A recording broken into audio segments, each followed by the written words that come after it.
Assalamualaikum warahmatullahi wabarakatuh. Perkenalkan, nama saya Nasrullah, NIM 1831041089 dari kelas PJKRD. Baik, saya akan mempresentasikan hasil PowerPoint yang telah saya buat mengenai hakikat penelitian. Ya, kita slide pertama, definisi penelitian. Penelitian adalah suatu kegiatan untuk mencari, mencatat, merumuskan, dan menganalisis sampai menyusun laporan. Ya, menurut Sulistyo dan Basuki, menyatakan bahwa penelitian adalah suatu penyidikan khusus, berencana, dan berstruktur terhadap pengetahuan. Ya, penelitian hakikatnya merupakan kegiatan ilmiah untuk memperoleh pengetahuan yang benar tentang suatu masalah. Pengetahuan yang diperoleh berupa fakta-fakta, konsep, generalisasi, dan teori yang memungkinkan manusia dapat memahami fenomena, memecahkan masalah yang dihadapi. Ya. Slide kedua, alasan perlunya penelitian. Alasan perlu dilakukannya penelitian adalah yang pertama itu karena pengetahuan, pemahaman, dan kemampuan manusia sangat terbatas dibandingkan dengan lingkungannya yang begitu luas. Banyak hal yang tidak diketahui, tidak dipahami, tidak jelas, dan menimbulkan keraguan dan pertanyaan pada peneliti. Ya, yang kedua, manusia memiliki dorongan untuk mengetahui apa saja. Manusia selalu bertanya, apa itu, bagaimana itu, dan sebagainya. Dorongan ingin tahu disalurkan, menambah dan meningkatkan pengetahuan dan pemahaman peneliti. Tiga, manusia dalam kehidupannya selalu dihadapkan kepada masalah, tantangan, ancaman, kesulitan, baik dalam dirinya, keluarga, masyarakat sekitar, dan lingkungan keluarganya. Ya, slide selanjutnya, ciri-ciri penelitian. Ciri-ciri kegiatan penelitian adalah sebagai berikut. Kegiatan penelitian dirancang dan diarahkan untuk pemecahan suatu masalah tertentu yang dapat berupa jawaban masalah atau dapat ditentukan hubungan antara variabel-variabel penelitian. Yang kedua, kegiatan penelitian menekankan pada pengembangan generalisasi, prinsip-prinsip, dan teori-teori. Ya, yang ketiga, kegiatan penelitian berpangkal pada masalah, objek yang dapat diobservasi atau diteliti. Ya, keempat, kegiatan penelitian memerlukan observasi dan deskripsi yang mapan. Yang kelima, kegiatan penelitian berkepentingan dengan penemuan baru. Keenam, prosedur kegiatan penelitian dirancang secara teliti dan rasional. Ketujuh, kegiatan penelitian menuntut keahlian. Dan terakhir, yaitu kegiatan penelitian ditandai dengan usaha objektif dan logis. Ya, slide selanjutnya, struktur berpikir yang melatar belakangi langkah-langkah dalam penelitian ilmiah, khususnya penelitian kelargan adalah metode keilmuan. Penelitian muncul karena adanya kesulitan yang dihadapi manusia maupun karena naluri ingin tahu. Dengan demikian, tugas penelitian adalah memperoleh pengetahuan yang benar. Kebenaran yang dipegang teguh dalam penelitian adalah kebenaran ilmiah. Ya, seperti itu. Tujuan penelitian secara umum, penelitian mempunyai tiga macam tujuan, yaitu penemuan data dari penelitian dimulai dari permasalahan sampai temuan atau kesimpulan penelitian adalah benar-benar baru dan sebelumnya belum pernah ada. Yang kedua, pembuktian masalah penelitian sampai hasil atau temuan penelitian bersifat menguji dan membuktikan jika hasil penelitian masih relevan jika dilakukan di tempat lain atau di dalam waktu yang berbeda. Ketiga, pengembangan tujuan penelitian ingin mengembangkan ilmu pengetahuan yang sudah ada. Manfaat penelitian. Ya, manfaat penelitian pertama, hasil penelitian dapat dijadikan peta yang menggambarkan tentang keadaan suatu objek, sekaligus melukiskan tentang kemampuan sumber daya, kemungkinan-kemungkinan yang ditemukan di dalam melaksanakan sesuatu. Ya, yang kedua, hasil penelitian dapat dijadikan sebagai sarana diagnosis dalam mencari sebab-sebab kegagalan, sehingga dapat dengan mudah dicari upaya untuk menanggulanginya.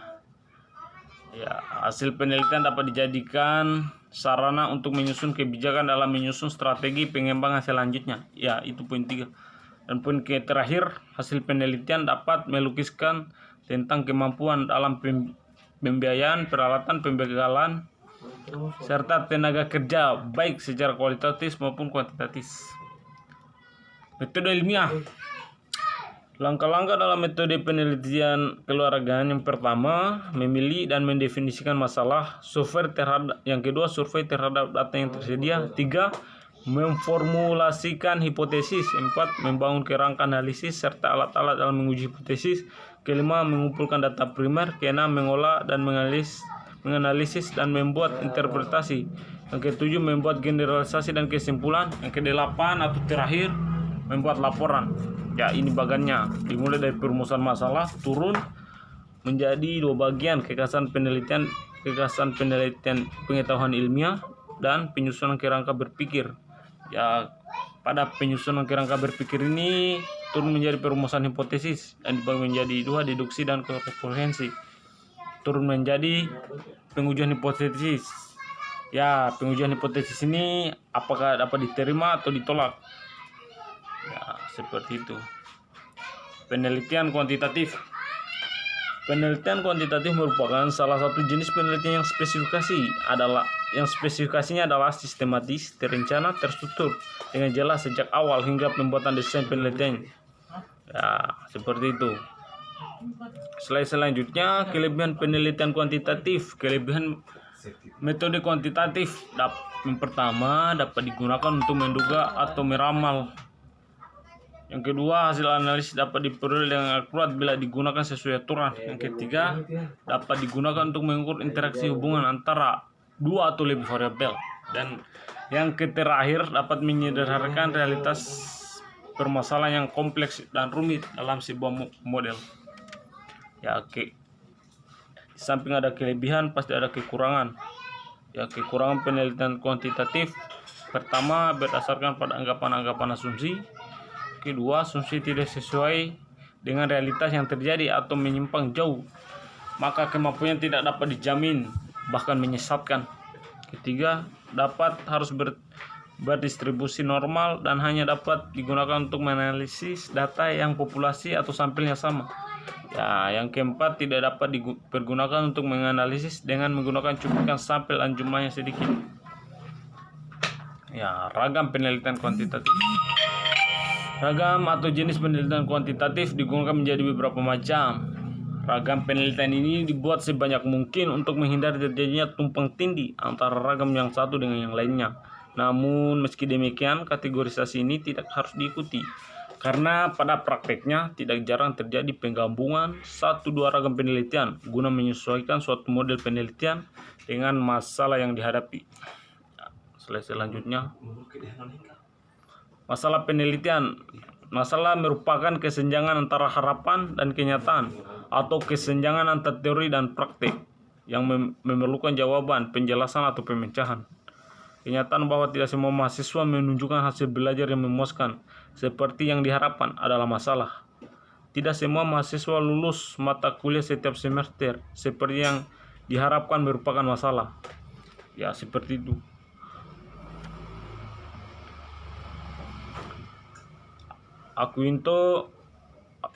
Arikunto mengemukakan 3 persyaratan penting dalam mengadakan kegiatan penelitian, yaitu sistematis, artinya dilaksanakan menurut pola tertentu dari yang paling sederhana sampai kompleks sehingga terjadi tujuan secara efektif dan efisien. Yang kedua, berencana, artinya dilaksanakan dengan adanya unsur dipikirkan langkah-langkah pelaksanaan. Yang ketiga, mengikuti konsep, artinya mulai awal sampai akhir kegiatan penelitian mengikuti cara-cara yang sudah ditentukan, yaitu prinsip yang digunakan dalam memperoleh ilmu pengetahuan. Ya, latar belakang masalah berisi tentang kesenjangan antara harapan dan kenyataan, baik kesenjangan teoretik ataupun kesenjangan praktis yang melatar belakangi masalah yang akan diteliti. Yang selanjutnya, rumusan masalah. Dalam sebuah penelitian, setelah ditentukan latar belakang masalah, maka dilanjutkan dengan menyusun rumusan masalah. Perumusan masalah merupakan upaya untuk nyatakan secara tersurat pertanyaan yang hendak dicarikan jawabannya.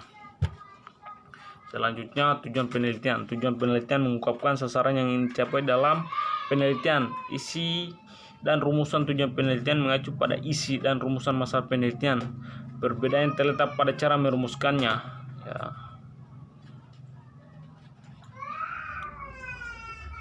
Asumsi merupakan anggapan dasar yang diakui kebenarannya atau dianggap benar tanpa harus dibuktikan terlebih dahulu. Keberadaan asumsi dalam sebuah penelitian bukan merupakan suatu keharusan, namun menjadi pertimbangan untuk disajikan. Asumsi penelitian adalah anggapan-anggapan dasar tentang suatu yang dijadikan pijakan berpikir dan bertindak dalam berdasarkan penelitian. Ya. Slide selanjutnya, hipotesis. Hipotesis merupakan dugaan sementara yang didasarkan pada pendekatan berpikir deduktif. Tidak semua penelitian kuantitatif memerlukan hipotesis penelitian. Nah, slide selanjutnya, ruang lingkup penelitian. Sebuah penelitian memerlukan batasan-batasan tertentu agar tujuan penelitian dapat dicapai. Masalah dapat dijelaskan, dijawab, atau dipecahkan. Batasan-batasan tersebut diwadahi di dalam ruang lingkup penelitian. Ya. Definisi variabel dan jenisnya. Variabel merupakan objek penelitian atau apa yang menjadi titik perhatian suatu penelitian.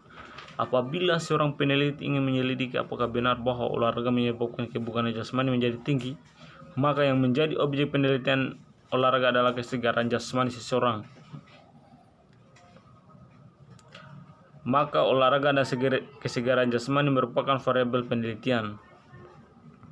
Ya, seperti itu. Ini bagannya sebab, hubungan, dan akibat. Variabel bebas, sebab itu variabel bebas, variabel moderator, variabel kontrol, sedangkan hubungan variabel antara, dan akibatnya itu variabel terikat. Definisi dan jenis variabel. Pertama itu variabel terikat, variabel bebas, variabel moderator, variabel kontrol, variabel antara, variabel diskrit, dan variabel kontinum. Ya, kesimpulan. Berdasarkan pembahasan di atas dapat disimpulkan bahwa penelitian adalah usaha seseorang dilakukan secara sistematis mengikuti aturan-aturan metodologi, misalnya observasi secara sistematis, dikontrol, dan mendasarkan pada teori yang ada diperkuat dengan gejala yang ada. Alasan perlu dilakukan penelitian adalah karena pengetahuan, pemahaman, dan kemampuan manusia sangat terbatas. Manusia memiliki dorongan untuk mengetahui apa saja. Manusia dalam kehidupan selalu dihadapkan kepada masalah, tantangan, ancaman, kesulitan. Manusia merasa tidak puas dengan apa yang telah dicapai, dikuasai, atau dimilikinya. Baik, itulah hasil PowerPoint yang dapat saya sajikan. Bila ada salah mohon dimaafkan. Billahi taufik wal hidayah. Wassalamualaikum warahmatullahi wabarakatuh.